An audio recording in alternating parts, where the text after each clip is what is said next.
বন্ধুরা, আমার বন্ধু নূরের দাওয়াতে আমরা যাচ্ছি তার খালার বাড়ি লিচু খেতে। সব ফ্রিতে একেবারে। তো বাসের ভিতরে আঙ্কেলের টাক থেকে খুবই খুশি হলাম। পাশে আবার কিছু চুলও রাখছে, টাকটা ঢাকার জন্য মাঝে সাঝে ওই চুল দিয়ে টাকটা ডাকছে। তো চলুন।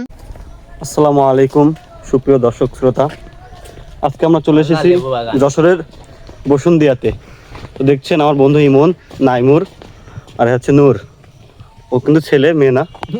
এ হচ্ছে আমরা আসছি, দেখেন লিচু বাগান, অ্যামাজন জঙ্গলে লিচু বাগান। এই যে আশেপাশে সব জায়গায় ওই দেখ ভাই লিচু বাগান টাগান আছে। এই দেখেন লিচু। তো আমরা আসছি একেবারে অজপাড়া গা বললেই চলে এমন একটি গ্রামে, যে গ্রামে দালান বাড়ি দেখলাম না এখনো অবধি একটিও। সব মাটির বাড়ি আর টিনের বাড়ি দেখলাম। আসলে বাংলাদেশে এখনো এমন গ্রাম আছে, ভাবাই যায় না। তো এই অজপাড়া গ্রামের ভিতরে দেখে ফেললাম ভৈরব নদীর একটি শাখা আর কি।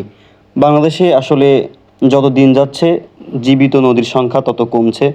তো এই জীবিত নদী দেখে আসলে অনেক ভালো লাগলো, যে নদীটাতে এখনও জোয়ার ভাটা আসে।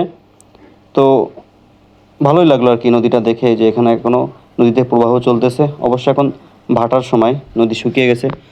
তো ফাইনালি চলে আসলাম আমরা লিচু বাগানে। দেখেন এখানে থোকায় থোকায় লিচু ধরে আছে। তো সামনে যাচ্ছে এই যে আমার বন্ধু হাফ লেডিস না নূর, সাথে আছে তার ভাই। তো দেখছেন এই বাগান জুড়ে শুধু লিচু আর লিচু। এখান থেকে যত ইচ্ছা লিচু আপনি খেয়ে যেতে পারেন, নিয়ে যেতে গেলে টাকা দেওয়া লাগবে। বাট আপনি যদি বাগানে থেকে যত ইচ্ছা খাইতে পারেন, তত ইচ্ছা আপনাকে খাইতে দিবে। বাট নিয়ে যাওয়ার সময় আর কি টাকা দিয়ে দিয়ে দেয় যেতে হবে, এমন সিস্টেম এখানকার।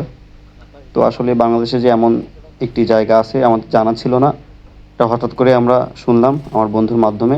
এটা হচ্ছে বন্ধুর খালার বাড়ি এলাকা। আসলে থোকায় থোকায়